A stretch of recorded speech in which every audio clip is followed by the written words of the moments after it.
Hello and welcome back to Aspen Talks Health. I am Dr. Nicola Siso, and today I am joined by Alicia Sirkin. I am so excited that she's here because she is a holistic life coach and the founder and director of the Sirkin Creative Living Center. And today we were talking about 5 steps to transforming your life. This is a good one. Welcome, Alicia. Thank you so much, Nicole. I'm so happy to be here. I'm so grateful too. And it's the day after your birthday. You turned 71 yesterday, Yep. and I'm so excited to share that because you obviously look radiant and beautiful, and you're an example, a perfect example of how you can look so stunning at any age. Please, so you have so much to share with us. Tell us, what's one of the single biggest lessons that you've learned in life now that you've turned 71?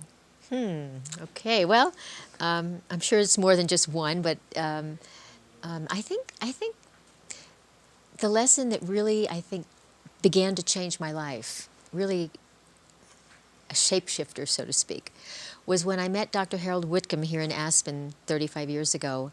And I went in for my medical appointment, and he just said, "What's really going on?" And I said, "Oh, what's really going on?" And then what he was really asking me was not what's my body, but am I happy with my life, my career? Am I happy in my marriage? How am I really doing, right? Right. And a doctor never asked me anything like that. And so the bottom line is that he taught me that I am more than my physical body, which as a dental hygienist retired, I just learned everything in the medical model, and everything was like, okay, everything's Tangible. tangible, and yeah. And that the idea that my thoughts, my feelings, my attitudes, and aspects of my personality had everything to do with what kind of health I would have, what kind of happiness I would experience and joy in my life, and how I could create a life of my dreams in a way, right? Yeah. So that really changed my whole perception of health and wellness. And from that point on, I think it was all about the mind. I was learning that whatever I did, I had to learn tools to be able to reset my mindset in a way, to keep myself tuned up mentally and emotionally in order to create the physical life and health that I wanted. Love that. So that was a big one for me. I can imagine. It's true, that shift in mindset and knowing that it's not just physical, there's a mental component. Exactly, right. Wow. So share more about your journey and how you came to developing or creating the Sirkin Creative Living Center. Well, I think it started when I was 6 years old. When I was 6, my father had his first heart attack. And in my family, the family really didn't discuss it. He had the heart attack, he had to be in bed for 6 months afterwards, and there wasn't a whole lot. It was just, Daddy's going to be better, and that. And I'm sure maybe my parents wanted to protect us in some way. But no one talked about emotions. No one talked about how we felt about that situation in our life. There was always this undercurrent, I felt an undercurrent of emotional anxiety, I guess, not feeling fully grounded, I guess, because I didn't really know what was going on beneath the scenes, but I felt something energetically was going on. And he continued to have several heart attacks until his last one when I was 16. He passed away at 45. Wow, yeah. And all of that period, that age of 6, started me on an emotional eating pattern. And so by the 3rd grade, I was the heaviest girl in the classroom. In those days, you used to stand on the scale in the middle of the classroom, and everybody got weighed that day by the nurse, right in the classroom. Oh. So talk about self-image and poor self-image and just feeling uncomfortable in my body. So I lived with that, with yo-yo dieting, became a sugar addict, used to eat, half a gallon of ice cream in a weekend. Out of the freezer, sneak eating, of course. Yeah. And just not having a good sense of self. And by the time I was, my father, I was a pleaser. I loved my dad, and he wanted me to be in a teenage modeling, I don't know, beauty contest, whatever. So for me, this heavy-set young lady, every time I was in for 3 years, and I would starve myself. I mean, grapefruit diet, you name it, starvation, different things, to squeeze myself down into a size 9 from a size 12 or 14, and, every year. And so there was a lot of emotional pain associated with that within myself. I didn't, I put on this happy face. I was like, smiling through everything, right? So no one, I don't think my family even knew what I was experiencing in my emotions. Because you weren't taught to communicate Because by your parents. I wasn't taught to communicate things of importance, of things of what was, like Dr. Whitkin said, what's really going on? Right. Okay, what are you really feeling inside, right? Huh.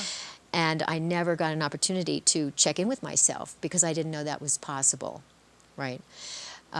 So by the time I was out of college for dental hygiene education and a young hygienist, my, candy bars in the glove compartment in my car, it was just horrible. And I got to a point where my size still blew up, and I was a size 16. And, I'm a 4, right? So She's can tiny. you imagine, how I looked at a 16, 5'3"? You can imagine. So what happened for me is I had an emotional breakdown because one weekend I started having symptoms of what I believed was a chronic illness. And at the same time, I couldn't zip up my size 16 pants. And I just broke down and cried and just heaving and crying in my bedroom.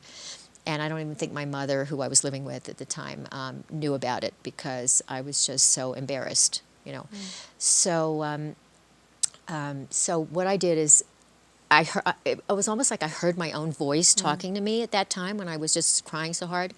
And it was like I was saying, like I heard myself saying, Alicia, stop it. Would you stop it? You're going to die young like your dad if you don't do something right now. Because I was unhealthy. Wow. And I was on this roller coaster of eating poor foods, poor quality foods, and that lead to chronic illness. Right. And I didn't exercise. I had no exercise in my life. And so I had really no good, healthy lifestyle habits that were built in. So how did you build them? And so, in that moment, I just shifted, having a strong intention. I just said, okay, I'm going to just do whatever it takes. I'm going to get healthy. I'm going to be happy. I don't want to die young like my dad. I saw him suffer. Right. And I don't want that to happen. And so that was the pivotal moment in my life. Nice. So, I lost weight. It took me 2 years. I got down to a size 6. And, I'm 71. And that was when I was 20. So it's 50 years ago. Wow. 50 years ago. Amazing. I know. When I hear the number, I think, what? How could that be? It just went like this so quickly. Right, I bet. So, yeah, I started exercising. I started going to a gym. And then I met my husband by the age of 24. And then we started exercising together. And he did exercise. So I just changed my life. Nice. But it was because I set the strong intention at that moment in time. I reset my mindset, as I like to say in my coaching program. We can do it. We can change our life by changing the way we think. Now, Mahatma Gandhi said, man is but the product of his thoughts. What he thinks, he becomes. And so that's very, very true. What we think, we become. If our mind is in the right place, so goes our life. Right. And that's a key component of creating a life that we want and the life of our dreams. What were the thoughts that you had when you still, I'm sure even when you shifted your mindset, you still had a craving for some of those old patterns and old choices. Were there thoughts in your mind that specifically helped you stay committed? I think that's a good question. I think I was so afraid, okay? I think there was, fear is an interesting quality of thought because fear, we can use it in a positive way or it can be a negative influence in our lives. So it was the fear of dying young like my dad. It was the fear of gaining weight again. It was the fear of becoming unhealthy again and getting a chronic illness, I believe, that really spurred me on to stay true to my new dietary regime. When I was 30, I shifted to a whole foods, primarily whole foods plant-based, but more of a preventive orientation as far as my eating. Right. And that worked for me because dairy and sugar were my enemies. Yeah. and they were creating cystic breast condition, they were creating all kinds of things, but I mean extremely so. So when I was 25, a doctor told me, young lady, you should really have a double mastectomy because we cannot evaluate your breasts for cancer. Wow. This was a well-known surgeon in the Miami community, and I did not follow that track. But I was scared, I was frightened, I was crying. I mean, how could someone at 25 be told that? And you know, and it was like living with time bombs. I always thought, well, gosh, she's telling me that, and maybe, you know, I'm going to get cancer and I won't know it, you know, because the cystic breast was so severe. So I was sure that I was taught and I read a lot that I was sure that there were some things dietarily that I was eating prior to that that were creating unhealthy situation in my breasts. Right. So by moving into those foods for myself, maybe not for everyone, but for myself, worked like a charm. Good. Because even though I was told I had a problem and I needed a biopsy at one point, I chose to change my diet at that point. And when I went after 2 months on this program, healing program with the plant-based whole foods diet, the radiologist could not find anything. It was gone. And to this day, I have never had a biopsy. To this day, I have never been told I have anything suspicious going on in my breasts. Lovely. So Power of the food. So the power of the energy of the food Yeah. and the nutrition of the food. Wonderful. Yeah. Let's move on to the 5 steps of transforming your life. Could you walk us through, please? Yes. So the first step is the discovery, and this is so important because what is required is self-assessment. We have to be self-aware and develop actually a practice, a daily practice of checking in with ourselves. Like Dr. Whitcomb said, you know, check in with yourself. What are you really feeling? What's really going on, right? So it's almost like we could say, what am I being challenged by today? What is my greatest challenge today? Or what do I feel sad about today, or what do I feel uncomfortable with today? And checking in and identifying what it is that's the issue. Because if the conscious mind can become aware of what the issue is, then the conscious mind begins the healing. We can start the healing process. Right. And the self-recovery and the reversal, so to speak. Right. First step is awareness. First step is awareness always, right? So that's step 1. Okay. Step 2 is the vision and the goal. Where do we want to be? What do we want to see for ourselves that day or that week or that month or that year? And so setting a timeline and saying, well, what can I accomplish in the next 2 weeks or in this week? What can I do that will help move me forward and move me out of this issue that I have? Whether it's an emotional issue, whether it's a behavioral issue, whether it's a situational issue. Right. Okay? Sometimes we have an environment, a situation, whether it's at work, whether it's a family issue, right, that's there. We can't change it, but we can change how we react to it. Right. We can change if we see and recognize, the conscious mind recognizes that we're becoming triggered, that our triggers are coming up, right, from the past, of course. Then we have an opportunity to observe it, make a shift, because what are thoughts, feelings, and attitudes? Simply energy. We can shift the energy of that with our mind. Right.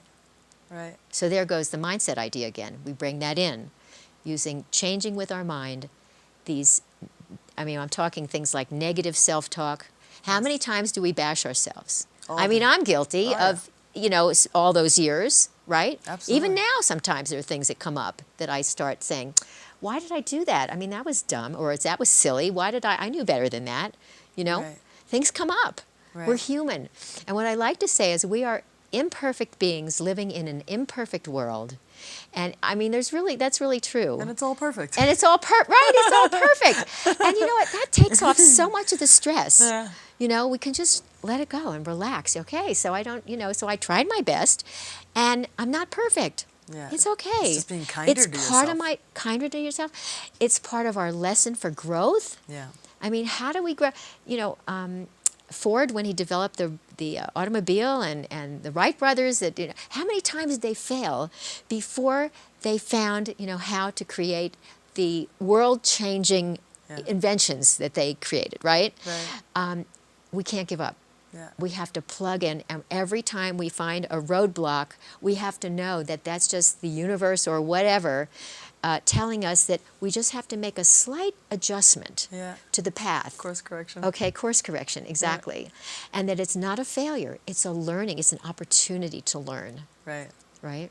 Yeah. Yeah. And we apply those theories to business, but to ourselves as well, saying it's okay, a little mistake or a little That's right. little detour, a little right. lesson I need to learn. That's right.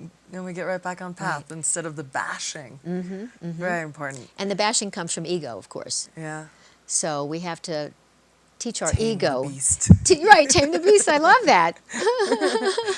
Good. So step number 3 was action steps. So yeah. That's- So every time we have a roadblock or a stumbling block, the deal is that so many times it will look overwhelming and undoable to reach that goal or that vision that we've set for ourselves for whatever time period that is.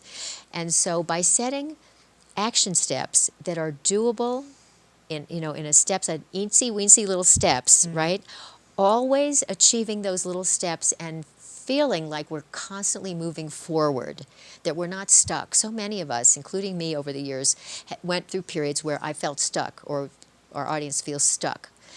And that's, when we're stuck, it might come from indecision. It might become because we're afraid of something. Right. We might not move forward because of fear. I mean, there's so many reasons why the mind will prevent us from moving forward and reaching our goals. So we have to look for that, and we want to utilize the power of the mind to overcome those stumbling blocks by setting those small little step sizes. And when we find a roadblock on a step size, even a mini one, we have to say, okay, let's make an adjustment and let's adjust the step for this time, because sometimes the universe or whatever or life Right. will say, no, you can't do that, even though you said that's the step you want to achieve that week. Whether it's more time for self-care and nurturing because you're nurturing everybody else and your job is like crazy and you're working nights and you're da-da-da-da, and it's just too much, and when's the time for me, and I'm feeling sad and lonely because I don't have enough me time. And I had a recent client that just came in with that kind of an issue where loves the job, but where's the time for self? And there was a lot of anxiety that came up for her because she didn't have the time to nurture herself. Of course. And resentment comes up as and well. that comes up as well, right? Yeah. Right. And Sorry, so, thank you. Yeah. And so when we look at that, the cause of the anxiety was actually the overwhelm and the overwork. So we have to go. Part of the coaching process is to get to the underneath, get to the bottom of it. Right. What's really causing the problem and the stumbling block or the feelings of anxiety in her case, right? Yeah. So a lot of times fear doesn't just pop up for no reason. Sometimes it does, but sometimes there's a lot to look at and just dig deep, and that's what we do. That's what we have to do for ourselves. Yeah, you have to see the difference between intuition and fear. Are you being guided, or are you actually being halted almost? Halted, by right. by your own fears. By your own fears, right. And what is fear? Fear is a story. Okay, so fear comes up when we imagine something that hasn't happened yet. Right. It's when we create a story or a fantasy about something, and then we wrap fear around it naturally. Right, because makes we sense. create this scenario. I mean, there could be 6 different outcomes that we haven't even considered that we wouldn't have fear around, right? But no, we have to come and develop this little story that's going to create worry, anxiety, fear, panic, right? And we do it to ourselves. So being self-aware, again, that first step of identifying every day, several times a day even. I have some of my clients, I say, put it on your phone, put a reminder on your phone every 2 hours. And it's a moment in time where you check in. Yeah. It's just a moment, that's all it takes, Right. Yeah. And And then you can shift it, or begin to shift it, or reframe it right. in a way. It's catching the Right? thoughts before they go down the rabbit hole. That's it, exactly, you got it. Yeah. Yep, Good. Step number 4 is enabling change. Tell us. yes. How do we do that? Well, the things that I like to teach that enable the change that we're looking for are mind-based modalities, therapies, techniques that, again, because I'm heavily focused on mindset, right? And creating the right mindset so that we can move forward in life. And so I teach enablers like this tapping technique, which is a part of the umbrella term energy psychology, which someone coined from when Dr. Roger Callahan in the 1980s, by chance came across this technique. He was a psychologist, and he came across this technique that helped one of his patients that had severe fear of the water. And something she had done just by quite accident, and he was a part of that and observing. And anyway, I won't get into the story now, but it has to do with tapping acupuncture points on the skin, and in between on specific ones, and I'll tell you a little more in a minute. But this tapping technique, what it does is it helps shift the brain and allows for the release of negative thoughts, feelings, and attitudes. And sometimes within several just minutes, we can shift out of and clear the energy of the thought or whatever, whether it's fear, whether it's guilt, whether it's shame and blame, whether it's impatience and anger arising from, something not happening quick enough, whatever that would be, when we're in or just upset, or we just got some bad news and we're just so sad and we're crying and we just need to have an appointment we're running to, and we have to get clear of that in the moment to do the next step in our life. Whatever that is, we can use this technique within minutes to clear an everyday type of emotion that we're dealing with. So that's one. And the Bach flower remedies is another one. I don't know if people out there have heard of rescue remedy. Many people have at least heard of it, some people not, but many people have heard of it. It's the crisis formula, and it's a great stress relief formula in the flower essence world. And this is not aromatherapy, it is not classical homeopathy, and it is not herbs.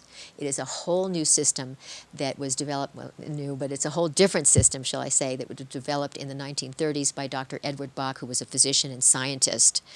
And he brought this system forth to the world, and it really turns... it restores, let's say it this way, it restores the positive virtues of thoughts, feelings, and attitudes. So I teach that, I teach tapping, I teach meditation, all kinds of things that will enable the change that we're looking for. Love it. Yeah. We'll do a demo, hopefully, if we have time at the end. Okay. I want to get to step number 5. Yeah. Please. So step number 5 is all about celebrating and cementing in the newer behaviors. So we set a strong intention in the beginning. We have the action steps, so we're following the intention with positive steps in our physical world. So those two things alone will allow the brain's neuroplasticity, which means its plastic ability to form new pathways and cement in the new behaviors in the brain, actually. Right. So we can call in the beauty of our own brain's ability to help lock in or cement in the new behaviors that we're creating by the action steps, by repeating the positive action steps as we continue to move forward in life.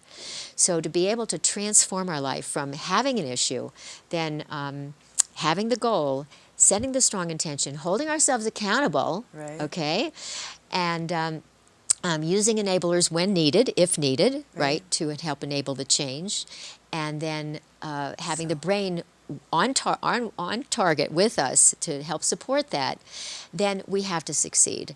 And to celebrate every step along the way. I mean, self-celebration is so important. I mean, it helps with self-love, it helps with self-acceptance, it helps us.